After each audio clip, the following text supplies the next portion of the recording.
Kurbi, go bounce.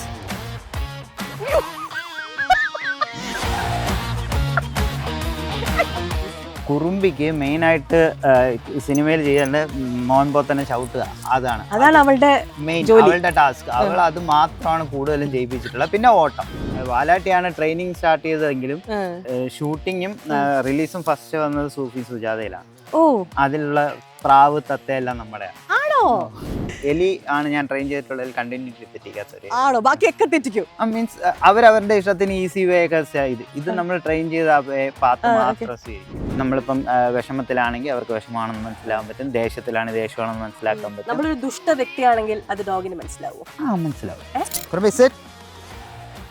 Yes, good girl. Down. Yeah, good girl. അതായത് നമ്മുടെ കേരളത്തില് breed കൊണ്ടാണ് അങ്ങനെ വന്നത്. പാപ്പം തിന്നാൻ കൈകൊട്ട് പാവർ ഔട്ട് വീട്ടില്.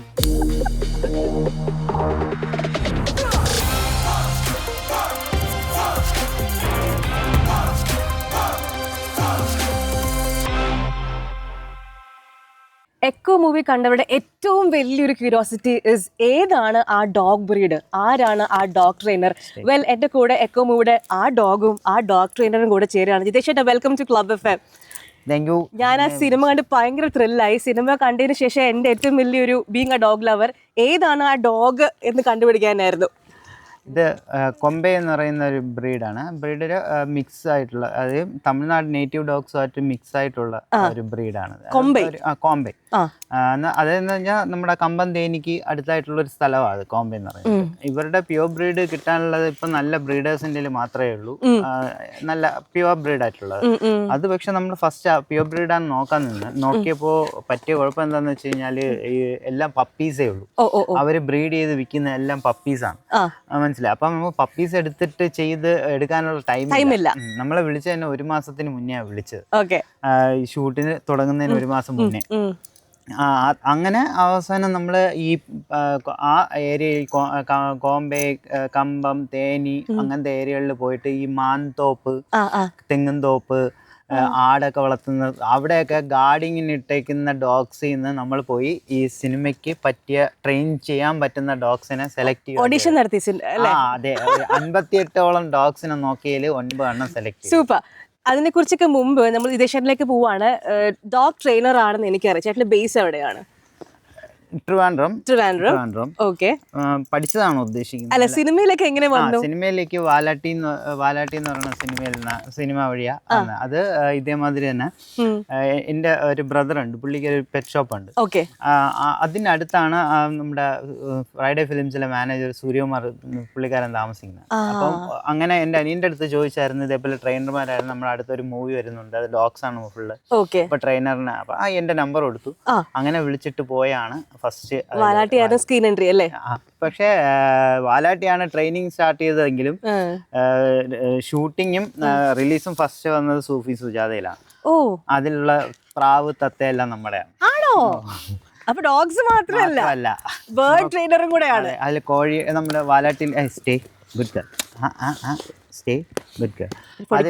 ഹാപ്പി മൂഡിലാണോ? അതെ, ഭയങ്കര എക്സൈറ്റഡ് ആണ്. വാലാട്ടിയിൽ വരുന്ന കോഴി, അജു വർഗീസ് സൗണ്ട് കൊടുത്തേക്കുന്ന കോഴി, പിന്നെ മലയാളി ഫ്രം ഇന്ത്യ, രുദ്രം തെല്ലൊക്കെ ഉള്ള എലി എല്ലാം. അത് എലിനെയൊക്കെ എങ്ങനെ ട്രെയിൻ ചെയ്യും? എലിയെ പക്കയായിട്ട് ട്രെയിൻ ചെയ്യാൻ പറ്റും. നമ്മുടെ വീട്ടിലൊക്കെ ഉള്ള ഇത് ഹൂഡഡ് റാറ്റ് എന്ന് പറയും, സോറി ഡംബോ ഇയർ റാറ്റ് എന്ന് പറയും. അതിൽ നമ്മുടെ ഇവിടുത്തെ ഗ്രേ കളർ ഷെയ്ഡും അതുള്ളത് അത് മാത്രമേ ഉള്ളൂ, ബ്രൗണും ബ്ലാക്കും. എലി എവിടെ നിന്ന് കിട്ടിയതാ? അത് വാങ്ങുന്നത് ഒറിജിൻ ഇംഗ്ലണ്ട്. എന്തൊക്കെ കമാൻഡ് അവൻ സ്വീകരിക്കും? അത്യാവശ്യം നമ്മളെ റൂട്ട് ചാനൽ ചെയ്ത് കൊടുത്താൽ അത് റൂട്ട് ഇത് ചെയ്യാതെ അത് തന്നെ വരും. ആ ഇതിൽ തന്നെ അത് ഇപ്പൊ അവിടെ നിന്ന് ഇങ്ങനെ വന്ന് നമ്മുടെ ഇടയിൽ വന്ന് ഇവിടെ നിന്ന് വന്ന് ജസ്റ്റ് ഇവിടെ ഒരു കറക്കം അങ്ങനെ പോകണമെന്ന് ഒരു പ്രാവശ്യം സെറ്റ് ചെയ്ത് കഴിഞ്ഞാൽ പിന്നെ പുള്ളിക്കാരനെ കറങ്ങി എത്ര പ്രാവശ്യം വിട്ട് കഴിഞ്ഞാൽ കണ്ടിന്യൂറ്റി എത്തിക്കില്ല. ആ ഒരു റൂട്ട് തന്നെ പോകും സിനിമയിൽ. അത് എലി ആണ് ഞാൻ ട്രെയിൻ ചെയ്തിട്ടുള്ളതിൽ കണ്ടിന്യൂറ്റി തെറ്റിക്കാത്തവര്. ആണോ? ബാക്കിയൊക്കെ തെറ്റിക്കും. മീൻസ് അവരവരുടെ ഇഷ്ടത്തിന് ഈസി വേ ഒക്കെ ഇത് നമ്മൾ ട്രെയിൻ ചെയ്ത പാത്ത് മാത്രം സ്വീകരിക്കും. അടിപൊളി. അപ്പോൾ നമുക്ക് കൂടുതൽ അറിയാം. ഇപ്പം ഞാൻ ഡോഗ്സിനെ സ്പെഷ്യലി നോക്കി കണ്ട ഒരു സിനിമ മറ്റേ കേരള ക്രൈം ഫയൽസ് ആയിരിക്കും. കാരണം അതിനകത്ത് ഇഷ്ടം പോലെ ഡോഗ്സ് ഉണ്ട്. ഒരു ബീഗിളിനെ കണ്ടു, നാടൻ ഡോഗ്സിനെ കണ്ടു, ലാബ് ഉണ്ട്. അതിലും ചേട്ടൻ തന്നെയല്ലേ?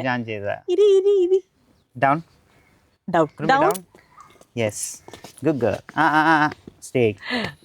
അപ്പൊ അതിലേക്ക് എൻട്രി എങ്ങനെയായിരുന്നു? അത് ഇതേമാതിരി തന്നെ ഫ്രൈഡേ ഫിലിംസ് ജൂൺ ചെയ്തില്ലേ, അപ്പൊ അങ്ങനെ അഹമ്മദ് ഭായിയുടെ സൂര്യകുമാർ തന്നെ ഫ്രൈഡേ ഫിലിംസിൽ തന്നെയാണ് എന്റെ നമ്പർ കൊടുത്തത്. അങ്ങനെയാ വിളിച്ചിട്ട് ട്രിവാൻഡ്രത്ത് വന്നു, നമ്മളൊരു മീറ്റിംഗിലിരുന്ന് അങ്ങനെ കണ്ടിട്ട് കേരള ക്രൈം ഫയൽസിലോട്ട് കയറുന്നു. നമ്മുടെ കുതിരയൊക്കെ ഇതിലൊക്കെ ഉണ്ട്, ടെർബോ, ബ്രഹ്മയുഗത്തിലുള്ള ഇടയ്ക്ക് വരുന്ന ഒരു ഫെറട്ട് എന്ന് പറയും, ഒരു ജീവി. അത് ഫെറട്ട് എന്ന് പറയും. അത് നമ്മുടെയാണ്, അത് ട്രെയിൻ ചെയ്തത്. ഈശ്വര, അപ്പൊ എല്ലാം നിങ്ങളാണോ? അത്യാവശ്യം ഒരുമാതിരിപ്പെട്ട ഇതെല്ലാം. പടക്കളം, ഇപ്പൊ വന്ന പടക്കളത്തില് ജോൺ വിക്ക് എന്ന് പറയുന്ന ഡോഗില്ലേ, ഒരു മെലിഞ്ഞിട്ട്, അത് ചിപ്പിപ്പാറ എന്ന് പറയുന്ന ബ്രീഡാണ്. അത് അങ്ങനെ തന്നെ ഉണ്ടാവുള്ളൂ. അത് മരണമാസത്തിലുള്ള നാടൻ ഡോഗ്, അതെല്ലാം നമ്മളാണ്. പിന്നെ മാസ്റ്റർ പീസ് എന്ന് പറഞ്ഞ വെബ് സീരീസ് നിത്യമൻ, അവരൊക്കെ അതിലുള്ള ബീഗിള്. ഇതിലെല്ലാരെയും ട്രെയിൻ ചെയ്തതിൽ ഏറ്റവും ഇടങ്ങേറ് ആരെ മേക്കാനായിരുന്നു? അങ്ങനെ പറയാൻ പറ്റില്ല. നാടൻ ഡോഗ് നമ്മൾ ഫസ്റ്റ് ടൈമിൽ ഒരു ഫിലിമിൽ ട്രെയിൻ ചെയ്ത് കൊണ്ടുപോകും. നമ്മളെല്ലാം ഉള്ള നാടനെല്ലാം അഡോപ്റ്റഡ് ഡോഗ്, സ്ട്രേ ഡോഗ്സ് ഉണ്ട്, എല്ലാം അഡോപ്റ്റ് ചെയ്ത് അങ്ങനത്തെ ഇതൊക്കെ. അപ്പൊ അതിനെ കൊണ്ട് ഫസ്റ്റ് മൂവിയിൽ കൊണ്ടുപോകുമ്പോഴത്തേക്കുള്ള ഒരു ബുദ്ധിമുട്ടുണ്ട്. കാരണം പിന്നെ അത് മാത്രമല്ല, ഇപ്പൊ ഇവളായിരുന്നാലും ശരി, എന്നെ പുതിയ ഒരിടത്ത് കൊണ്ടുവരുമ്പോൾ അവര് എന്തൊക്കെയാണ് പുതിയ സ്മെല്ല്, ഇതെല്ലാം അത് നാടൻ ഡോഗിന് പൊതുവേ ഉള്ളതാണ്. ബ്രീഡ് ഡോഗ്സിന് അത്ര ഇത് ഉണ്ടാവാറില്ല. ഓക്കെ, സിനിമയിൽ പറഞ്ഞത് ഒരു മലേഷ്യൻ ബ്രീഡാന്ന് പറഞ്ഞു, പക്ഷെ നമ്മുടെ ഇന്ത്യയിൽ ഏത് ഭാഗം എങ്ങനെ കണ്ടുപിടിച്ചു? അത് കൊമ്പെ എന്ന് പറഞ്ഞിട്ടൊരു ബ്രീഡ്. കാരണം എന്ന് വെച്ച് കഴിഞ്ഞാൽ ഇതിൽ മെയിൻ ഇതെന്താ, ഒരു അമ്മയുടെയും അച്ഛൻ്റെയും മക്കളായിരിക്കണം, അതേപോലെ ഒരു ഫീൽ വരണം. കാരണം എല്ലാം ഒരേപോലെ കാണാൻ. കാരണം ഒരു ബ്രീഡ് എന്ന് പറയുമ്പോൾ, ഏൻഷ്യൻ ബ്രീഡ് എന്ന് പറയുമ്പോൾ അതിന് വലിയ മിക്സ് ഉണ്ടാവില്ല, പഴയ കാലമല്ലേ. അപ്പോൾ അത് എപ്പോഴും അതിൻ്റെ ബ്രീഡിൽ ഒരു ഒറ്റ കളറായിരിക്കാം, അങ്ങനെയൊക്കെ ആയിരിക്കാം, ഫീച്ചേഴ്സ് എല്ലാം ഒരേപോലെ ആയിരിക്കാം. അങ്ങനെയാണ് അതിൽ വരേണ്ടത്. അപ്പം നമ്മൾ എൻ്റെ കയ്യിൽ 12 നേറ്റീവ് ഡോഗ്സ് ഉണ്ട്, ഇൻഡീസ് ഉണ്ട്. അപ്പോൾ പക്ഷെ എല്ലാവരും പല കളറാണ്. വെള്ളയും കറുപ്പും ഉണ്ട്, ബ്രൗൺ ഉണ്ട്, ഫുൾ ബ്രൗൺ ഉണ്ട്, ബ്രൗൺ ആൻഡ് വൈറ്റ് ഉണ്ട്, ബ്ലാക്ക് ഉണ്ട്. അപ്പം നമ്മൾ ഈ കഥയ്ക്ക് അനുസരിച്ച് ഒരൊറ്റ ബ്രീഡാണെന്ന് പറഞ്ഞിട്ട് ഇത്രയും കളർ കാണിക്കാൻ പറ്റത്തില്ല.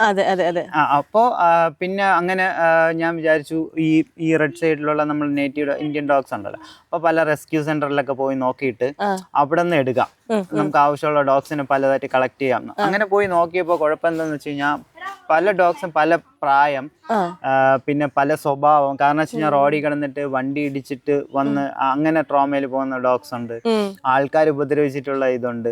അപ്പൊ ആൾക്കാരുടെ ചില ഡോഗ്സ് ഭയങ്കര കമ്പനിയാണ്, ഭയങ്കരമായിട്ട് വിശ്വസിക്കുന്നുണ്ട് നമ്മളെ, നമുക്ക് എങ്ങനെ വേണമെങ്കിൽ ട്രെയിൻ ചെയ്യാൻ പറ്റുന്ന ഒരു ഇതാണ്. പക്ഷെ ബാക്കിയുള്ള ഡോഗ്സിന്റെ കുഴപ്പം എന്താണെന്ന് വെച്ച് കഴിഞ്ഞാൽ അവർക്ക് നമ്മളെ അടുത്ത് വരാൻ തന്നെ ഒരു പേടി മനുഷ്യനെ കാണുമ്പോൾ. അപ്പൊ അത് പോസിബിൾ അല്ലാന്ന് മനസ്സിലായി. അങ്ങനെ ആലോചിച്ചപ്പോഴാണ് ഈ കൊമ്പ എന്ന് പറയുന്ന ബ്രിഡിൽ, അപ്പൊ ഏകദേശം ഉള്ള എല്ലാം ഒരേ കളർ. പിന്നെ അതിനകത്ത് ബ്രിഡിൽ എന്നൊക്കെ പറയുന്ന കളർ വരുന്നുണ്ട്, എങ്കിലും നമുക്ക് ഇതേപോലത്തെ കളർ ആയിരിക്കും വരിക. ബ്ലാക്ക് മാസ്കും ഈ റെഡ് ഷെയ്ഡൊക്കെ ആയിട്ടായിരിക്കും വരിക.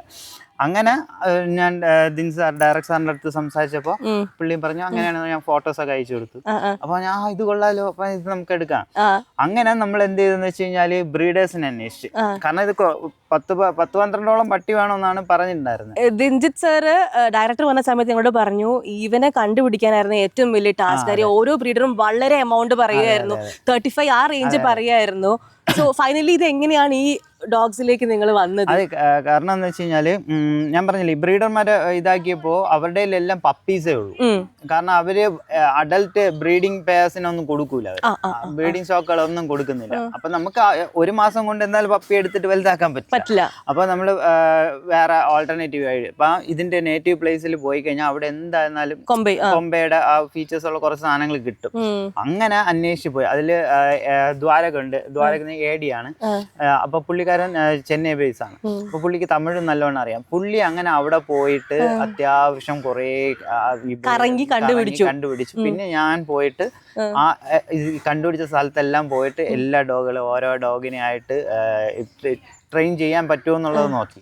അതിന്റെ എത്ര എബിലിറ്റി ഉണ്ട്, നമ്മളൊക്കെ എങ്ങനെയാണ്, അതെങ്ങനെയാണ് കാര്യം. നമ്മൾ ഡോഗ്സിന് ഒരു ഓഡീഷൻ വെക്കുന്ന സമയത്ത് ഇവൻ നമ്മുടെ സിനിമയ്ക്ക് ചേരുന്നവനാ എന്നുള്ള കാര്യം ലുക്ക് കൊണ്ട് മാത്രമല്ല, ഇവനെ കുറിച്ച് കഴിവുകളൊക്കെ വേണമല്ലോ. അങ്ങനത്തെ എന്ത് കാര്യമായിരിക്കും ചേട്ടൻ? നമ്മളിപ്പം ഡോഗ് നല്ല ആക്റ്റീവ് ആയിരിക്കും. ആക്റ്റീവായ ഡോഗ് നമ്മളടുത്ത് ഭയങ്കരമായിട്ട് കമ്പനി. ഇപ്പൊ ഈ കാണിക്കില്ല ആ ഒരു അപ്രോച്ച് എല്ലാം നോക്കുമ്പോ മനുഷ്യന്റെ അടുത്ത് അത്ര പേടിയില്ല, പരിചയമില്ലാത്തവരെ അടുത്തായിരുന്നാലും പേടിയില്ല. അങ്ങനത്തെ ഒരു ഇതുണ്ട്. അപ്പൊ അത് നോക്കും. പിന്നെ വന്നിട്ട് നമ്മൾ ആ ഫുൾ അഗ്രഷൻ മൂഡിൽ കാണിക്കുന്ന ഡോഗ് അവിടെ തന്നെ ഗാർഡിങ്ങും ഉണ്ട്. അങ്ങനെയൊക്കെ ഉള്ള മൈൻഡുള്ള ഡോഗ് നമുക്ക് ഈ സീനിൽ എടുത്തു കഴിഞ്ഞാൽ നമുക്ക് അതിന്റെ ടെക്നിക്ക് ഓരോന്ന് ഉപയോഗിച്ച് നോക്കാം. ഓരോ സീനിലും ഓരോ ഡോഗ്സിനെ ചേട്ടൻ മനസ്സിൽ വെച്ചിട്ടുണ്ടായിരുന്നു. അതെ, നമ്മൾ പോയപ്പോ ഈ ഇത് കേട്ടിട്ട് സ്ക്രിപ്റ്റ് ഫുൾ ആയിട്ട് പറഞ്ഞിട്ടില്ലെങ്കിലും ഡോഗിന് വേണ്ടിയിട്ടുള്ള ഫുൾ ആക്ടിവിറ്റീസും ക്ലിയർ ആയിട്ട് പറഞ്ഞ് ആ പോർഷൻ ഫുൾ സോർട്ട് ചെയ്ത് തന്നിട്ടുണ്ടായിരുന്നു. അപ്പൊ വായിച്ചപ്പോഴത്തേക്ക് ഈ ഇതിന് അപ്പൊ ഇങ്ങനത്തെ സ്വഭാവമുള്ള ഡോഗ് ഉണ്ടെങ്കിൽ ഇതിൽ പക്കായിട്ട് വർക്ക് ആവുള്ളൂ. അപ്പൊ അങ്ങനത്തെ ഉള്ള ഡോഗിനെ നോക്കി ഒരു 3 എണ്ണം. ആ 3 ഡോഗാണ് ഇതിനകത്ത് ഫുൾ അഗ്രഷൻ സാധനങ്ങൾ കാണിച്ചേക്കുന്നത്. ഫുൾ പേടിപ്പിക്കുന്ന അതെ ആ സംഭവം. കുറുമ്പിയും റോഷൻ എന്ന് പറഞ്ഞ വേറൊരു ഡോഗ് ഉണ്ട്. ഇവളുടെ പേര് കുറുമ്പി. ഇവളുടെ പേര് കുറുമ്പി എന്നാണ്. ഇവളുടെ കൂട്ടത്തിൽ ആ ഫസ്റ്റ് ചാടുന്ന ഒരു ഡോഗ് ഉണ്ട്, ഈ മോഹൻ പൊത്തനെ ചവിട്ടുന്നതില് ആദ്യത്തെ ഡോഗ്. അത് മോഹൻ പൊത്തനെ ചവിട്ടുന്നത് ഇവളാണോ? ഇവളാ ടോപ്പ് ആംഗിളിൽ നിന്ന് വരുന്നതിൽ തോളില് ചവിട്ടുന്നത് അത് ഇവളാ. Oh my girl, is it you? My God. Good job. അങ്ങനെ ആ റോഷൻ അപ്പൊ ആ ഒരു രണ്ടുപേരുടെ ഇത് കണ്ടപ്പോൾ നല്ല അജിലിറ്റി ഒക്കെ ചെയ്യിപ്പിക്കാൻ പറ്റുന്ന ഡോഗാണെന്ന് മനസ്സിലായി. അങ്ങനെ അതിനെ രണ്ടിനെ സെലക്ട് ചെയ്തു. ബാക്കി അല്ലാതെ ഈ ഫ്രൂട്ടൊക്കെ മലേഷ്യൻ സീഡിന് വരുമ്പോൾ ഫ്രൂട്ടൊക്കെ കൊണ്ടുവന്ന് അതിന് അങ്ങനത്തെ പൊട്ടൻഷ്യൽ ഉണ്ട്. പെട്ടെന്ന് കുറച്ചും കൂടി ബേസിക് ഒബീഡിയൻസ് ചെയ്യിപ്പിക്കാൻ പറ്റുമെന്നുള്ള ഒരു ഇതുണ്ടായിരുന്നു. അത് റിട്രീവിങ്ങിനൊക്കെ കുറച്ച് അതിന്റെ അങ്ങനത്തെ മൈൻഡ് ഉണ്ടായിരുന്നു. കുറുമ്പിക്ക് ഇപ്പൊ എന്തൊക്കെ കമാൻഡ്സ് അറിയാം സിനിമയിൽ അഭിനയിച്ച്? കുറുമ്പിക്ക് മെയിനായിട്ട് സിനിമയിൽ ചെയ്യേണ്ട മോഹൻ പോത്തനെ ചവിട്ടുക, അതാണ് അവളുടെ മെയിൻ അവളുടെ ടാസ്ക്. അവൾ അത് മാത്രമാണ് കൂടുതലും ചെയ്യിപ്പിച്ചിട്ടുള്ളത്. പിന്നെ ഓട്ടം. ഇവളുടെ ഓട്ടം ഭയങ്കര സ്പീഡ്. ഇവളുടെ ഗ്രാൻഡ് പാരന്റ്സിൽ ഏതോ ഒരു ചിപ്പിപ്പാറ ഒരു അത്ലറ്റ് ആയിരുന്നു. ചിപ്പിപ്പാറ എന്ന് പറയുന്ന ഒരു ബ്രീഡ് ഉണ്ട്. അത് ഞാൻ ഭയങ്കര ഓട്ടം. അപ്പൊ ആ ഒരു ഇതാണ് ഈ ബോഡിയുടെ ഷേപ്പ്. വയറിന്റെ ഭാഗം കുറച്ച് ചെറുതായിട്ട്, ഈ റിബിന്റെ ഭാഗം കുറച്ച് ഇതായിട്ടുള്ള. പിന്നെ ഇവളുടെ അമ്മ ഇവളുടെ മുക്കാഭാഗമേ ഉള്ളൂ, ചെറുതാ. ഒരു പൊക്കം കുറഞ്ഞൊരു ഡോഗായിരുന്നു. അവളുടെ ഫാദർ പക്ഷെ നല്ല വലുതാ, നല്ല വലിയ ഹെവി ഡോഗാണ്. ഒരു ആവറേജ് ആയിപ്പോയി. തമിഴ്നാട്ടിലൊരു പൊണ്ണ്, ഒരു മലയാളി പൊണ്ണായി മാറിയെന്ന് വേണമെങ്കിൽ പറയാം അല്ലേ? നമ്മളിപ്പോ സിനിമ കാണുന്ന സമയത്ത് ടൈറ്റിൽ കാർഡിൽ വരുന്ന no animals were harmed in the movie. ഒരു സിനിമയിൽ നമ്മളിപ്പോ ഇത്രയും മൃഗങ്ങളെ ചേട്ടൻ ട്രെയിൻ ചെയ്തിട്ടുണ്ട്, അഭിനയിപ്പിച്ചിട്ടുണ്ട്. എന്തൊക്കെ പെർമിഷൻസ് നമ്മൾ എടുക്കണം ബിഫോർ പുട്ടിങ്? നമ്മള് മെയിനായിട്ട് അനിമൽ വെൽഫെയർ ബോഡിയിൽ നിന്ന് അപ്രൂവൽ വാങ്ങേണ്ട, പ്രീ അപ്രൂവൽ. അതിന് വേണ്ടിയിട്ട് വേണ്ടത് ഒരു ഡോക്ടർ സർട്ടിഫിക്കറ്റ്. അതായത് ഡോക്ടർ ഫിറ്റ് ടു ഷൂട്ട് അല്ലെങ്കിൽ ഫിറ്റ്നസ് സർട്ടിഫിക്കറ്റ്. അതെ, ഫിറ്റ്നസ് സർട്ടിഫിക്കറ്റ്. അതിന് മുന്നേ ഡോക്ടറിനെ കൊണ്ടുപോയി ബ്ലഡ്, സ്കിന്ന് ഫുള്ള് ടെസ്റ്റ് ചെയ്യും. പിന്നെ വാക്സിനേഷൻ എടുത്തിട്ടുള്ളത് എല്ലാം വെച്ചിട്ട് ഫുള്ള് ടെസ്റ്റ് ചെയ്തിട്ട് ആ ഗവൺമെന്റ് സർജന ആരെങ്കിലും ആയിരിക്കും അത് ചെയ്യുന്നത്. അത് സർട്ടിഫൈ ചെയ്ത് തരും. അത് കഴിഞ്ഞിട്ട് നമ്മൾ ഇവരുടെ വാക്സിനേഷൻ കാർഡ്, പിന്നെ ഓണർഷിപ്പ് ഇതിട്ടിട്ടാണ് അപ്രൂവൽ കൊടുക്കുന്നത്. അത് കൊടുക്കുമ്പോഴത്തേക്കും അവര് ഷൂട്ടിന് ഇന്ന ഡേറ്റിൽ നിന്ന് ഷൂട്ട് ചെയ്യുന്നതിന് അപ്രൂവൽ വരും. അത് കഴിഞ്ഞതിന് ശേഷം ഷൂട്ട് തീരുന്നതിന്റെ അന്ന് അല്ലെങ്കിൽ പിറ്റേ ദിവസത്തിനകത്ത് തന്നെ ഡോഗിനെ തിരിച്ചത് അതേ സെയിം ഡോക്ടറിനെ കൊണ്ടുപോയിട്ട് അന്നത്തെ കണ്ടീഷൻ തന്നെയാണോ ഇപ്പോഴും നോക്കി അതും സർട്ടിഫൈ ചെയ്യണം. ബിഫോർ ആൻഡ് ആഫ്റ്റർ രണ്ടും വേണം. A and B ഫോം ഉണ്ട്. എന്നാൽ മാത്രമേ ഒരു മൃഗത്തിനെ നമുക്ക് സിനിമയിൽ അഭിനയിപ്പിക്കാൻ പറ്റത്തുള്ളൂ. എത്ര ഫൈൻ വരുന്ന എന്തെങ്കിലും ഒരു പ്രശ്നം കാണുകയാണ് സിനിമയ്ക്ക് വെളിയിറക്കാൻ പറ്റത്തില്ല. ശരിക്കും നമ്മുടെ മൂവിയിൽ ഇവിടെ ഡോഗ്സിനെ കൊണ്ട് അഗ്രഷൻ കാണിക്കുകയാണെങ്കിലും ചേട്ടൻ എന്തെങ്കിലും ചെയ്തിട്ടാണല്ലോ അഗ്രഷൻ കാണിക്കുന്നത്. ഇവർക്ക് പിന്നീട് പകയുണ്ടോ ചേട്ടന്റെ അടുത്ത്? നമ്മൾ ഒരിക്കലും ഉപദ്രവിച്ചിട്ടല്ല അഗ്രഷന്റെ ഇത് എടുക്കുന്നത്. ഡോഗിന്റെ ഗാർഡിങ്, അതായത് ടെറിട്ടോറിയൽ ഗാർഡിങ് ഉണ്ടാവും, ഓരോ ഒബ്ജക്ട് ഗാർഡിങ് ഉണ്ടാവും. അതായത് ഇപ്പം ഫുഡ് വെച്ച് കഴിഞ്ഞാൽ, വീട്ടിൽ വളർത്തുന്ന ഡോഗ് ഫുഡ് വെച്ച് കഴിഞ്ഞാൽ പിന്നെ അടുത്ത് പോകാൻ പറ്റില്ല, അങ്ങനെ കണ്ടിട്ടില്ലേ? അതിന് റിസോഴ്സ് ഗാർഡിങ് എന്ന് പറയും. അത് ഇവർക്ക് കിട്ടിയ ഫുഡിനെ ഗാർഡ് ചെയ്യുക ചെയ്യണം. നിങ്ങൾ വന്ന് ഡോഗ് വിചാരിക്കുന്നതെന്ന് വെച്ച് കഴിഞ്ഞാല് നമ്മള് ഫുഡ് കഴിക്കാൻ വേണ്ടി വരുവാന്ന് വിചാരിക്കും. അപ്പൊ അതിനെ ഗാർഡ് ചെയ്യുക ചെയ്യണം. അതേപോലത്തെ സ്വഭാവം അതാ ഞാൻ സെലക്ട് ചെയ്യാൻ വേണ്ടി പോയപ്പോ ഇങ്ങനത്തെ സ്വഭാവമുള്ള. അപ്പൊ നോക്കിയപ്പോ ഒരു തേങ്ങയുടെ ചെറിയ വെള്ളയ്ക്ക എടുത്തിട്ട് ഡോഗ് കളിക്കുന്നു. അപ്പൊ ഈ ഇതിൽ അഗ്രഷൻ കാണിച്ച ഒരു ഡോഗ് ഈ വെള്ളയ്ക്ക ഗാർഡ് ചെയ്യുന്നുണ്ട്. മനസ്സിലായില്ലേ? അപ്പോഴത്തേക്ക് ഇനി ഇതിനെ ഇത് വെച്ചിട്ട് പൊക്കി എടുക്കാൻ പറ്റും. പിന്നെ നോക്കിയെന്ന് വെച്ച് കഴിഞ്ഞാൽ നമ്മളെ അടുത്ത് എങ്ങനെയാണ് ഡോഗ് അഗ്രഷൻ കാണിക്കുന്നുണ്ട്. നോക്കിയപ്പോ ഹ്യൂമൻസിന്റെ അടുത്ത് അഗ്രഷൻ ഒന്നുമില്ല, ഫ്രണ്ട്ലി ആണ്. എന്നാ കുറച്ചൊരു ഇതുകൊണ്ട് മാറി നിൽക്കുന്നുണ്ട്. അപ്പോഴത്തേക്ക് ഞാൻ നോക്കി ഓക്കെ അവളെ പൊക്കാം. സെറ്റിൽ കൊണ്ടുപോകുമ്പോഴത്തേക്കും ബാക്കിയുള്ള ആളുകൾക്ക് ഡോഗ്സിനോട് എങ്ങനെയായിരുന്നു? ആദ്യം എന്താന്ന് വെച്ച് കഴിഞ്ഞാല് എല്ലാവരും നോക്കിയപ്പോ വലിയ ഡോഗ്സ് എല്ലാവരും ഇങ്ങനെ മാറി മാറി പിന്നെ എല്ലാം നോക്കിയപ്പോ ഫ്രണ്ട്ലി ആയിട്ട് നിൽക്കുന്നു, എല്ലാവർക്കും ഹാൻഡിൽ ചെയ്യാം, എല്ലായിടത്തും പോയി മണപ്പിച്ചെല്ലാം നിൽക്കുന്നു, അങ്ങനെയൊക്കെ നിൽക്കുന്നു. അപ്പൊ എല്ലാവർക്കും ഭയങ്കര സന്തോഷം. എല്ലാവരും വന്ന് തോടെ പേര് വിളിക്കുകയും പിന്നെ തീരെ പേടിയുള്ളവർ മാത്രം മാറി നിൽക്കുകയും ബാക്കി കുറച്ച് ഡോഗൊക്കെ വീട്ടിലുള്ളവരൊക്കെ കോൺഫിഡന്റ് ആയിട്ട് വന്ന് തടവുകയെല്ലാം ചെയ്തു. ഈ അഗ്രഷൻ സീൻ ഒരു ഷൂട്ട് അങ്ങോട്ട് പറിച്ച് കഴിഞ്ഞതോടെ എല്ലാവരും മാറി. ശരിക്കുള്ള ഇവരുടെ സ്വഭാവം പുറത്തിറങ്ങി. ഞാൻ മാസ്ക് ഒക്കെ വെച്ചിട്ടൊക്കെ ഉള്ള ട്രെയിൻ ചെയ്തിട്ടുള്ള, കാരണം ഞാൻ ഡിസ്റ്റൻസ് ചെയ്യുന്ന തന്നെ നമ്മളെ കൂടെയുള്ള കോ ട്രെയിനേഴ്സ് ഇതിന് ഹാൻഡ്ലേഴ്സ് ഒക്കെ ഉണ്ട്. അവര് ഇതിന് ഫുൾ കൂടെ നിന്നിട്ട് ധൈര്യം കൊടുക്കും.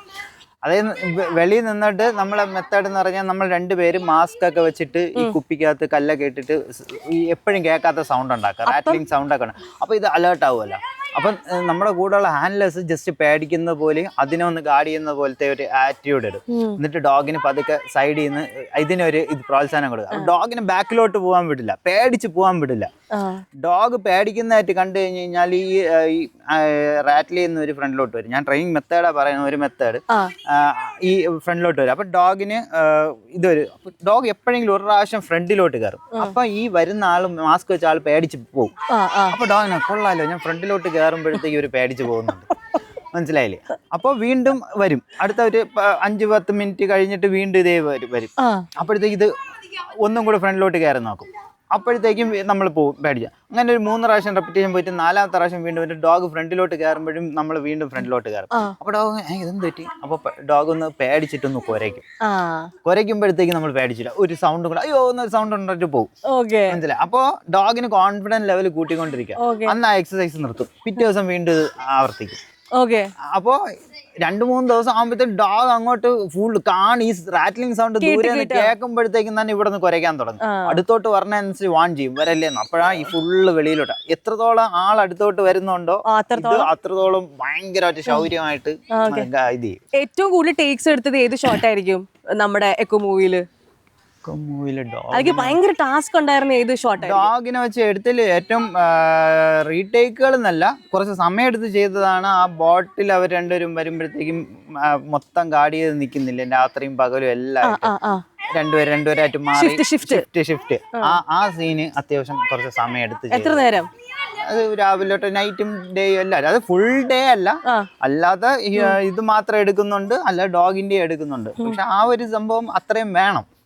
അതുകൊണ്ട് അതിൻ്റെതായ ടൈം എടുത്ത് നല്ല രീതിക്കാണ് ചെയ്തത്. കാരണം അത് കാണുമ്പോൾ തന്നെ അറിയാലോ, കാരണം നമുക്കത് കാണുമ്പോൾ അറിയാം. പാലത്തിന്റെ അവിടെ വരുമ്പോഴത്തേക്കും അവിടെ ഗാർഡ് ചെയ്യുന്നുണ്ട്, ഇവിടെ നിന്ന് വരുമ്പോ ഗാർഡ് ചെയ്യുന്നുണ്ട്, അതേപോലെ കുരിയേറ്റൻ ഇപ്പുറത്ത് വരുമ്പോഴും ഗാർഡ് ചെയ്യുന്നുണ്ട്. അപ്പൊ ആ ഒരു സംഭവം ഫുള്ള് കണ്ടിന്യൂസ് ആയിട്ട് നൈറ്റും ഇതായിട്ട് എടുത്തതാണ്. എനിക്ക് ഇഷ്ടപ്പെട്ടൊരു ഷോട്ട്,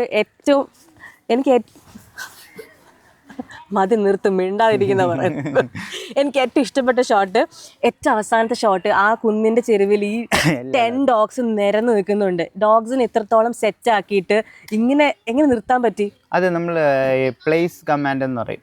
അതായത് ഡോഗിനെ ഇപ്പം നമ്മൾ വീട്ടിനകത്ത് ഫ്ലാറ്റിലൊക്കെ വളർത്തുമ്പോൾ കൂടുണ്ടാവില്ല ചിലപ്പോൾ, അപ്പൊ അവിടെ ബെഡ് മാത്രമേ ഉണ്ടാവുള്ളൂ. അപ്പൊ നമ്മൾ ഗോ പ്ലേസ് എന്ന് പറഞ്ഞു കഴിഞ്ഞാൽ ഡോഗ് പോയി ബെഡിൽ കിടക്കണം. കൂട് പോലെ ഇൻവിസിബിൾ ക്രേറ്റ് പോലെ, അതിനകത്ത് കയറി കഴിഞ്ഞ് കഴിഞ്ഞാൽ നമ്മൾ വിളിച്ചാലേ പുറത്ത്, അല്ലെങ്കിൽ കുറേ നേരം ആയുമ്പം ഇറങ്ങാം, കുഴപ്പമില്ല. കാരണം ഗസ്റ്റ് ഒക്കെ വരുമ്പോഴത്തേക്കും ഗോ പ്ലേസ് എന്ന് പറഞ്ഞു കഴിഞ്ഞാൽ ഡോഗ് അതിനകത്ത് പോയി കിടക്കുക. അതിനകത്ത് എണീറ്റ് നിൽക്കാം, കറങ്ങാം, ഇരിക്കാം, കിടക്കാം, എന്ത് വേണമെങ്കിലും ചെയ്യാം. പക്ഷെ അതിന് പുറത്തിറങ്ങാൻ പാടില്ല. അപ്പൊ അതിൽ വരുമ്പോഴത്തേക്കും നമ്മൾ ഈ ഡോഗിനെ ആദ്യം ക്ലോത്ത് വെച്ചിട്ട് അതിൽ ഫ്രണ്ട് കാല് വെക്കാൻ പഠിപ്പിക്കും. പിന്നെ ആ ക്ലോത്തിനെ മടക്കി ചെറുതാക്കി അവസാനം അതിൽ ചെറിയൊരു പേപ്പർ തുണ്ട് മാത്രമേ കാണുള്ളൂ. അതുകൊണ്ട് സ്മെല്ല് ചെയ്ത് അവിടെ ആക്കിയിട്ട് 2 പ്രാവശ്യം റെപ്പിറ്റേഷൻ കൊടുക്കും, വിളിക്കും. അങ്ങനെ ഓരോന്ന് പഠിപ്പിക്കുന്ന. ഇവന്മാര് തമ്മിൽ പ്രശ്നം ഉണ്ടായിരുന്നു ഇതില് 2 സ്ഥലത്തു നിന്ന് എടുത്ത 2 ആൽഫ ഡോഗ്സ് ഉണ്ടായിരുന്നു, ഫീമെയിൽ. അവരുടെ ഈ അവിടെ കിടക്കുന്ന എല്ലാ ഡോഗിന്റെ അമ്മയാണ്, അമ്മൂമ്മ, സീനിയർ മോസ്റ്റ് മുത്തശ്ശി. പക്ഷെ അവർ രണ്ട് സ്ഥലത്തുള്ളതാ. അവർ രണ്ടിടത്ത് ആൽഫ ആയിരുന്ന കാരണം എന്താ പറ്റിയെന്ന് വെച്ച് കഴിഞ്ഞാൽ അത് അഗ്രഷൻ കാണിക്കുന്നതിലുള്ള 2 ഡോഗ. ഇവർ രണ്ടുപേരും മാത്രമേ പ്രശ്നമുള്ളൂ, ബാക്കി ആരുമായിട്ടും പ്രശ്നമില്ല. ഇവർ തമ്മിൽ 2 സ്ഥലത്തുള്ള അമ്മൂമ്മമാര് തമ്മിൽ ഭയങ്കര ഇടിയായിരുന്നു. അതുകൊണ്ട് നമ്മൾ ഈ സീനുകളെല്ലാം ഒരാളെ അങ്ങ് അറ്റത്ത് നിർത്താം, ഇടയ്ക്ക് വേറെ ഡോഗുകളെ നിർത്താം, ഒരാളെ അങ്ങ് അറ്റത്ത് നിർത്താം. അങ്ങനെ അങ്ങനെ മാറ്റി മാറ്റിയൊക്കെ നിർത്തി വെച്ചത്. നമ്മൾ അറിയാത്ത കഥകളുണ്ട് എക്കോയിലല്ലേ? എക്കോയില് നമ്മൾ നല്ല രീതിയിൽ വർക്ക് ചെയ്തിട്ടുണ്ട്. അതുപോലെ പിന്നെ ബാബുൽ ഭായി ആയിരുന്നു എല്ലാം ക്യാമറ അതിനനുസരിച്ച് സെറ്റ് ചെയ്തിട്ടുണ്ട്. അതൊക്കെ കൊണ്ട് ഭയങ്കരമായിട്ട് നമുക്ക് ഇത് ചെയ്യാൻ പറ്റും. അതിപ്പോ കേരള ക്രൈം ഫയൽസ് നോക്കിയാൽ മതി, പക്കയായിട്ട് ചെയ്യാൻ പറ്റിയ ഈ ഒരു കാര്യം കൊണ്ടാണ്. നമുക്ക് ബാബുൽ ഭായി ആയിരുന്നാലും അതിൽ ജോബിനായിരുന്നാലും എല്ലാം, ഇപ്പൊ ജിൻസ് സാറായിരുന്നാലും അതിൽ അഹമ്മദ് ആയിരുന്നാലും എല്ലാം പക്കയായിട്ട് നമുക്ക് പറഞ്ഞു കഴിഞ്ഞാൽ നമ്മൾ ഈ ഡോഗ് ഇങ്ങനെയാണ് ചെയ്യുന്നത്, അപ്പൊ ഇങ്ങനെയൊക്കെ ആയിരിക്കും കിട്ടുന്നത് എന്നുള്ളത് നമ്മൾ പറയുമ്പോൾ അത് മനസ്സിലാക്കിയിട്ട് അവർ അതിനനുസരിച്ചും കൂടി ചെയ്യുമ്പോൾ നമ്മുടെ ഐഡിയയും കൂടി ആകുമ്പോൾ നമ്മൾ ചെയ്യിപ്പിച്ചിട്ടുള്ളതുകൊണ്ട് ഡോഗിന് ഭംഗിയായിട്ടുള്ള സംഭവം ഏതിൽ കിട്ടും നമുക്കല്ലേ അറിയാം. ട്രെയിൻ ചെയ്തുകൊണ്ടിരിക്കുകയല്ലേ ഇത്രയും നാളായിട്ട്. അപ്പോൾ അത് പറയുമ്പോൾ അവർ അക്സെപ്റ്റ് ചെയ്യാറുണ്ട്. അത് പക്കയായിട്ട് സാധനങ്ങൾ കിട്ടിയിട്ടുണ്ട്. ഇവർക്ക് എന്ത് വരുന്നു അവിടുത്തെ സെറ്റിലെ ഭക്ഷണം? നല്ല ഭക്ഷണമാണ്. ഡോഗ്സിന്റെ ഫുഡും ഡയറ്റും എങ്ങനെയാണ്? ഇവർക്ക് മുട്ട ഉണ്ടാവും, പുഴുങ്ങിയ മുട്ട ഉണ്ടാവും. പിന്നെ വന്നിട്ട് ചിക്കൻ, ഫുൾ ചിക്കൻ പുഴുങ്ങിയിട്ട് മഞ്ഞപ്പൊടി ഇട്ട് പുഴുങ്ങിയിട്ട് അതുണ്ടാവും. പിന്നെ അല്ലാണ്ട് റൈസ്, പിന്നെ ക്യാരറ്റ്, പംകിൻ എല്ലാം പുഴുങ്ങി സ്മാഷ് ചെയ്ത് കൊണ്ടുവരും. നല്ല ജീവിതം. അത് നമ്മൾ പറഞ്ഞിട്ട് അതേപോലെ കൊണ്ടുവരുമായിരുന്നു. കാരണം എന്താണെന്നറിയോ, നല്ലോണം തണുപ്പുള്ള സ്ഥലമാണ് ഇവരുടെ കോട്ട്, സ്മൂത്ത് കോട്ടല്ലേ. അപ്പൊ ഇവർക്ക് അത്യാവശ്യം ഫാറ്റും വേണം. ഇതൊക്കെ ഉണ്ടെങ്കിൽ തണുപ്പ് പിടിച്ച് നിൽക്കാൻ പറ്റുള്ളൂ ഇവർക്ക്. അപ്പൊ അതുകൊണ്ട് അങ്ങനത്തെ ഡയറ്റ്, അതുകൊണ്ട് കുറെ. പിന്നെ ആർട്ടിന്റെ ടീമൊക്കെ ഭയങ്കര കമ്പിളിയൊക്കെ ഉണ്ടല്ലോ, കമ്പിളിയൊക്കെ കട്ട് ചെയ്ത് ഇവർക്ക് സൈസിന് കൊണ്ട് ജാക്കറ്റ് ആയിട്ടല്ല, ഫുള്ള് ഇങ്ങനെ കെട്ടി റാപ്പ് ചെയ്ത് അങ്ങ് കിടത്തും. ജീവിതം സിനിമയിൽ അഭിനയിക്കാൻ പോയ പോലെ. നമ്മുടെ കേരളത്തിൽ ഇതേപോലെ തന്നെ നാടനായിട്ടുള്ള അടിപൊളി ഡോഗ്സ് ഉണ്ടോ, നമ്മൾ കാണാത്ത പക്ഷെ പോസിബിലിറ്റി ഉള്ള ഡോഗ്സ്? ഈ കേരളത്തില് നമ്മുടെ ഈ കേരളത്തിലും തമിഴ്നാട്ടിലും ഒക്കെ ഉള്ള ഡോഗ്സ് അങ്ങോട്ടും ഇങ്ങോട്ടും മിക്സ് ആയി കിടക്കുക സംഭവം. ഇപ്പൊ ഉള്ളതെല്ലാം ഇതിന്റെയൊക്കെ ഒരു പരമ്പരയിലുള്ളവരാണ്. മുന്നോട്ട് നോക്കിക്കഴിഞ്ഞാൽ എല്ലാത്തിലും. അതുകൊണ്ടാണ് നമ്മുടെ നാടൻ ഡോഗ് ഒരു പ്യുവർ ബ്രീഡായിട്ട് കൺസിഡർ ചെയ്യാത്തത്. കാരണം എന്താ വെച്ച് കഴിഞ്ഞാൽ ഇപ്പം ഒരു ബ്രൗൺ കളറും മെയിലും ഫീമെയിലും ആയിട്ട് അവരുടെ കുഞ്ഞുണ്ടാവുകയാണെങ്കിൽ അതിൻ്റെ അകത്ത് ചിലപ്പം ബ്ലാക്ക് വരാം, ചിലപ്പം വൈറ്റ് ആൻഡ് ബ്ലാക്ക് വരാം, വൈറ്റ് ആൻഡ് ബ്രൗൺ വരാം, അങ്ങനെ വരാം. പിന്നെ ഷേപ്പിന് വ്യത്യാസം വരാം, ഹൈറ്റിന് വ്യത്യാസം വരാം, സ്കള്ളിന്റെ ഷേപ്പിന് വ്യത്യാസം വരാം, വാലിന് നീളം കൂടുതലും കുറവും വരാം, അങ്ങനെയൊക്കെ വരാം. അപ്പൊ അതുകൊണ്ട് പല ബ്രീഡുകൾ ഈ ലൈനിൽ ഇങ്ങനെ ലീനേജിൽ ഉള്ളത് കൊണ്ട് ഈ ബ്ലഡിൽ കൂടെ ട്രാൻസ്ഫർ എങ്ങനെ വേണമെങ്കിലും, അതുകൊണ്ട് ഒരിക്കലും നമുക്കത് ബ്രീഡ് പ്യുവർ ബ്രീഡ് പറയാൻ പറ്റത്തില്ല. കാരണം പണ്ട് മുതലേ ഉള്ള ബ്രീഡുകൾ തമ്മിൽ മിക്സായി വന്നിട്ടുള്ളതാണ്. വിദേശമായി അറിഞ്ഞിരിക്കുന്ന അടിപൊളി ഒരു കുറച്ച് ബ്രീഡ്സിന്റെ പേര് പറയാൻ പറ്റുമോ? ഇഫ് യു ലുക്കിംഗ് ഒത്തന്റിക് നാടൻ ബ്രീഡ് ഡോഗ്സ് അങ്ങനെ നോക്കുകയാണെങ്കിൽ കൊമ്പെ, ചിപ്പിപ്പാറ, കന്നി. ചിപ്പിപ്പാറയും കന്നി ആക്ച്വലി ഒരു അമ്മയുടെ മക്കൾ തന്നെയാണ്. അതിന്റെ കളർ വേരിയേഷൻ വരുമ്പോഴത്തേക്കും പേര് മാറുന്നേ ഉള്ളൂ. അതായത് ഒരു ഫാൻ കളറിൽ വരുന്നതിന് കന്നി എന്ന് പറയും, ചിപ്പിപ്പാറ എന്ന് പറയും. ഈ ബ്ലാക്ക് ഷെയ്ഡും ഒരു വൈറ്റും ആയിട്ട് ഇപ്പൊ ഇതിൽ കണ്ടില്ലേ, രണ്ട് കളറായിട്ട് ഇത് വൈറ്റ് ഷെയ്ഡ്, ഇവിടെ ബ്ലാക്ക് ഷെയ്ഡും ഇതും ഇവിടെ ഇങ്ങനെ വൈറ്റ് ഷെയ്ഡ് വരുന്നതിന് കന്നി എന്ന് പറയും. അതിൽ ഫുൾ ബ്ലാക്ക് വന്ന കാലിൽ മാത്രമേ കരിങ്കന്നി എന്ന് പറയും. അങ്ങനെ കുറെ പേരുകൾ തമിഴ്നാട് ഇതുമായിട്ട് പറയുന്നു. പിന്നെ എനിക്ക് ഭയങ്കര ഇഷ്ടമുള്ള ഒരു ബ്രീഡ് ഹൈദരാബാദ് ഇതിൽ വരുന്ന ജ്വനങ്കി എന്ന് പറയും. ജ്വനങ്കിയുടെ ഹെയർ എന്ന് പറഞ്ഞു കഴിഞ്ഞാൽ നമ്മൾ ട്രിം ചെയ്തിട്ട് നമ്മൾ താടിയിലൊക്കെ തൊടുമ്പോ കുറ്റി. ഇവരെ നമ്മൾ അടുത്ത് വന്ന് ഇവിളേക്ക് കെട്ടിപ്പിടിക്കുക ഒക്കെ ചെയ്യുമ്പോൾ നമുക്കൊന്ന്, പക്ഷെ മറ്റേത് ഇങ്ങനെ കെട്ടിപ്പിടിക്കുമ്പോഴത്തേക്കും കുത്തിക്കൊള്ളുക, നമുക്ക് ചൊറിച്ചിലുമല്ലോ തോന്നും. ആ കുത്തിക്കൊള്ളുന്ന ഇതുകൊണ്ട് അവരെന്ന് പറഞ്ഞാൽ മാനിനെ പോലെ ഒരു ഓടുന്ന സ്പീഡിൽ ബാക്ക് കാൽ ഇവിടെ പുഷ് ചെയ്ത് കഴിഞ്ഞ് കഴിഞ്ഞാൽ ഒരു 2 മീറ്റർ അപ്പുറത്തായിരിക്കും ലാൻഡ് ചെയ്യണം. അങ്ങനെയാ ഓടണത്. ഓട്ടം എന്ന് പറഞ്ഞാൽ ഇവരിങ്ങനെ 4 കാലിൽ ഇങ്ങനെ കണ്ടിന്യൂസ് ആയിട്ട് ഓടിക്കൊണ്ടിരിക്കും. ഇവർ ഇവിടെ നിന്ന് ഇങ്ങനെ ചാടിക്കഴിഞ്ഞാൽ അടുത്ത റാബിറ്റും പോലെ ഇങ്ങനെ മാനൊക്കെ ചാടുന്ന പോലെ അടുത്ത വയ്ക്കുന്നത് 2 മീറ്ററിന് അപ്പുറത്തായിരിക്കും 4 കാല്.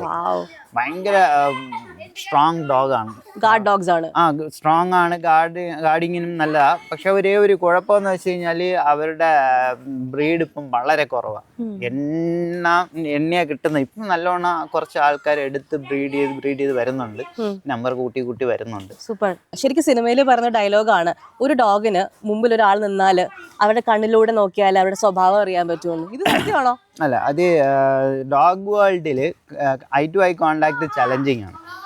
അതായത് നമുക്ക് അറിഞ്ഞൂടാത്തൊരു ഡോഗിനെ കണ്ണിലോട്ട് തന്നെ നമ്മൾ സ്റ്റെയർ ചെയ്യുകയാണെങ്കിൽ അവര് ചലഞ്ചായിട്ട് എടുക്കണം. ഓ മൈ ഗോഡ്, മനസ്സിലായില്ലേ? അപ്പോഴത്തേക്കും അത് പിന്നെ ഒരു പാവം ഡോഗ് ആണെങ്കിൽ ആരെ കണ്ടു കഴിഞ്ഞാൽ ഞാൻ വിട്ടിരുന്നു എന്ന് പറഞ്ഞ് കണ്ണൊക്കെ ഇങ്ങനെ ചിമ്മി തലയൊക്കെ അങ്ങ് മാറ്റും. ഇല്ല, കുറച്ച് അഗ്രഷൻ ഉള്ള ഡോഗ് ആണെങ്കിൽ മുഖത്ത് തന്നെ ഇങ്ങനെ നോക്കിക്കൊണ്ട് കണ്ണിൽ തന്നെ ഇങ്ങനെ അനങ്ങാണ്ട് നോക്കിക്കൊണ്ടിരിക്കും. അത് എത്രത്തോളം അടുത്ത് കിട്ടിയാൽ കടിക്കും എന്നുള്ള ഒരു മൈൻഡിലാവും. കാരണം നമ്മൾ ചലഞ്ച് ചെയ്യുക, മനസ്സിലായി. അതുകൊണ്ട് എപ്പോഴും ഡോഗിന് ഐ കോണ്ടാക്ട് മാക്സിമം കൊടുക്കരുത്. പിന്നെ വന്നിട്ട് അവർക്ക് മനസ്സിലാകും നമ്മളെ ഹോർമോൺ ചേഞ്ച് സെൻസ് ചെയ്യാൻ പറ്റും. നമ്മളിപ്പം വിഷമത്തിലാണെങ്കിൽ അവർക്ക് വിഷമാണെന്ന് മനസ്സിലാക്കാൻ പറ്റും, ദേഷ്യത്തിലാണെങ്കിൽ ദേഷ്യമാണെന്ന് മനസ്സിലാക്കാൻ പറ്റും. നമ്മളൊരു ദുഷ്ട വ്യക്തിയാണെങ്കിൽ അത് ഡോഗിന് മനസ്സിലാവോ? മനസ്സിലാവും. നമ്മൾ അപ്രോച്ച് ചെയ്യുന്ന രീതിയാണ് നമ്മള്, മനസ്സിലായില്ലേ? ഇപ്പൊ നമ്മൾ കൂളായിട്ട് ഒരു ഡോഗിന്റെ അടുത്ത് അപ്രോച്ച് ചെയ്ത് കഴിഞ്ഞാൽ കുറച്ച് കടിക്കുന്ന ഡോഗ് ആണെങ്കിലും പെട്ടെന്ന് കടിക്കില്ല.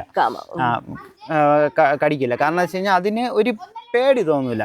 നമ്മൾ കുറച്ച് സ്റ്റിഫ് ആൻഡ് ഇതായിട്ട് പോവുകയാണെങ്കിൽ ഡോഗിനെ നോക്കി കുറച്ച് ഇതായിട്ടാണ് പറഞ്ഞത്, അലേർട്ടാണ്ടല്ലോ, അപ്പൊ നമ്മൾ അലേർട്ട് ആവണം. ആ ഒരു മൈൻഡിലാണ് പെട്ടെന്ന് അടുത്തൊക്കെ പോകുമ്പോൾ കടിക്കുന്നത്. ഇല്ല, നമ്മൾ കൂളായിട്ട് അങ്ങ് പോവുകയാണെങ്കിൽ ഡോഗിനും തോന്നും കുഴപ്പമൊന്നുമില്ല എന്നുള്ളത്. അപ്പോൾ അത് അങ്ങനത്തെ ഡോഗ് പെട്ടെന്ന് കടിക്കില്ല, അതിനെ പ്രോവോക്ക് ചെയ്താൽ കടിക്കില്ല, പ്രോവോക്ക് ചെയ്യാതെ കടിക്കില്ല. ഒരു ഡോഗ് വളരെ ഹാപ്പി ആണെന്ന് നമുക്ക് എങ്ങനെ മനസ്സിലാവും? ഹാപ്പി ഡോഗിന്റെ മോൻ കണ്ടാൽ തന്നെ മനസ്സിലാവും. വാ തുറന്നിട്ടുണ്ടാവും, നാക്ക് വെളിയിലിട്ടുണ്ടാവും, കുറച്ച് ആ ഒരു ബോഡി എപ്പോഴും ലൂസ് ആയിരിക്കും, മനസ്സിലായി. ആ ഡോഗ് ഹാപ്പി ആണെന്ന് മനസ്സിലാക്കാൻ പറ്റും. ടെയിൽ വാഗിങ് രണ്ടിൽ അഗ്രഷനിലും വരാറുണ്ട്, ഇതിലും വരാറുണ്ട്. ഡോഗ് നല്ല നമുക്ക് പരിചയമില്ലാത്തൊരു ഡോഗ് ഒരു വീട്ടിൽ പോവാണ്, ആ ഡോഗ് കുരയ്ക്കുമ്പോൾ നോക്കിയാൽ ആ ആൾക്കാരെ കടിച്ച് ഹിസ്റ്ററി ഉള്ള ഡോഗ് ആണെങ്കിൽ പോലും കുരയ്ക്കുമ്പോൾ വാലാട്ടിക്കൊണ്ടിരിക്കും. തിരിച്ചറിയാൻ പറ്റില്ല എന്നല്ല, അപ്പം നമ്മൾ നോക്കുന്ന ബോഡി ലാംഗ്വേജ് നോക്കാം. അത് ഏത് ടൈപ്പിലാണ് ബോഡി നിൽക്കുന്നത്, കാതെങ്ങനെയാണ്, മുഖം എങ്ങനെയാണ്, മോഹൻ ടെൻസ്ഡ് ആണോ, അപ്പോഴൊക്കെ നോക്കാം. അങ്ങനെയാ കുറച്ച് ബോഡി ലാംഗ്വേജ് വെച്ചിട്ട് മനസ്സിലാക്കാൻ പറ്റും. ഹാപ്പി ആ ഡോഗിനെ കണ്ടറിയാൻ പറ്റും, ടെൻസ് ഡോഗിനെ കണ്ടറിയാൻ പറ്റും. വാ അടച്ചിട്ടുണ്ടാവും. ടെൻസ് ഡോഗ് എപ്പോഴും അലേർട്ടായിട്ടിരിക്കുന്ന ഡോഗ് വാ അടച്ചിട്ടുണ്ടാവും, വാ ചുമ്മാ തുറന്നു വയ്ക്കൂല. പിന്നെ വന്നിട്ട് മാക്സിമം ബോഡി സ്റ്റിഫായിരിക്കും, സ്റ്റില്ലായിരിക്കും. നല്ല ദേഷ്യത്തിൽ നിൽക്കുകയാണ് ഇവരുടെ ബാക്കിലത്തെ ഈ പോർഷനിലും ഹെയർ റൈസ് ആയിരിക്കും. നമ്മുടെ മുമ്പിൽ ഒരു ഡോഗ് വരികയാണ്, നമ്മളതിനെ കണ്ണിട്ട് പേടിപ്പിക്കുകയാണ്. ഡോഗ് പേടിക്കോ അല്ലെങ്കിൽ നമ്മൾ അവസാനം പേടിക്കോ? അത് നമ്മളെ മുന്നേ വരുന്ന ഡോഗിന്റെ മൈൻഡ് പോലെ അത് മീൻസ് മനുഷ്യനെ പേടിയില്ല. കടിച്ച് ഹിസ്റ്ററിയൊക്കെ ഉള്ള ഡോഗാണെങ്കിൽ നമ്മൾ അതിനെ ചലഞ്ച് ചെയ്യുന്ന പോലെയാണ്, കടിക്കാൻ ചാൻസ് ഉണ്ട്. ഇപ്പം ഫ്രണ്ട്ലി മനുഷ്യരുടെ അടുത്തെല്ലാം നല്ല ഫ്രണ്ട്ലി ആയിട്ട് എല്ലാവരുമായിട്ട് ഇതായിട്ട് സ്ട്രേ ഡോഗ് ആയിക്കോട്ടെ, വെളിയിൽ പോകുമ്പോൾ ബിസ്ക്കറ്റൊക്കെ ആൾക്കാർ വാങ്ങിച്ചു കൊടുക്കുന്ന ആൾക്കാർ എല്ലാവരും കണ്ടു കഴിഞ്ഞാൽ വാലാട്ടിയൊക്കെ നിൽക്കുന്ന മുഖത്ത് നോക്കി കഴിഞ്ഞാൽ അത് ചിലപ്പം കണ്ണ് ചിമ്മി മുഖം മാറ്റാനാണ് ചാൻസ് കൂടുതൽ. നമ്മൾ ട്രെക്കിങ്ങിനൊക്കെ പോകുന്ന സമയത്ത് ചില സമയത്ത് ഡോഗ് നമ്മളെ ഫോളോ ചെയ്യാറുണ്ട്.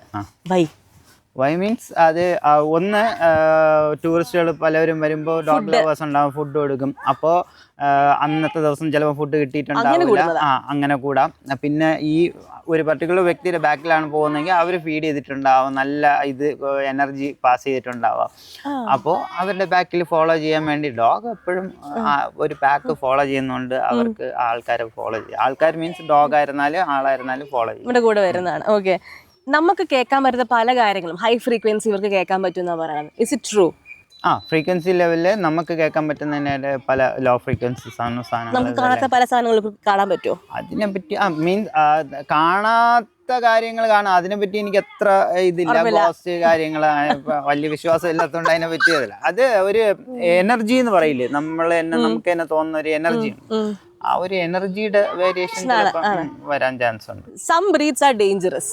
അതെ, ചില ബ്രീഡ്സ് ഡേഞ്ചറസ് ആണ്. ഇപ്പോ ഡേഞ്ചറസ് എന്ന് പറയുന്ന ബ്രീഡുകൾ ബ്രീഡിങ് പർപ്പസ് ബ്രീഡ് ചെയ്ത് അതിന്റെ ആ ബേസിക് സ്വഭാവം പലതും പോയിട്ടുണ്ട്. ഇപ്പൊ റോട്ട് വൈലേഴ്സ് ഭയങ്കര അഗ്രസീവായിട്ടുള്ള ഡോഗ് ഉണ്ട്, ഈ അമ്മച്ചി പറയുമ്പോൾ ചപ്പ് കെട്ടുന്ന ഡോഗ് ഉണ്ട്, മനസ്സിലായില്ലേ? അതുകൊണ്ട് കാരണം പലവരും പല ബ്രീഡ് ചെയ്ത് വന്നിട്ടുണ്ട്. അതായത് നമ്മുടെ കേരളത്തില് ബ്രീഡ് ചെയ്തുകൊണ്ടാണ് അങ്ങനെ വന്നത്. അങ്ങനത്തെ ഒരു വലിയ ഫോറിൻ കൺട്രീസിലും അതേപോലത്തെ പല ഫണ്ണി ആക്ടിവിറ്റീസ് ചെയ്യുന്നുണ്ട്, വീഡിയോസ് ചെയ്യുന്നുണ്ട്. റോട്ട് വൈലേഴ്സ് ആയിരുന്നാലും ഏതായിരുന്നാലും അവരുടെ ഒരു ബേസിക് ഈ അഗ്രഷൻ ഉണ്ടായിരുന്നു.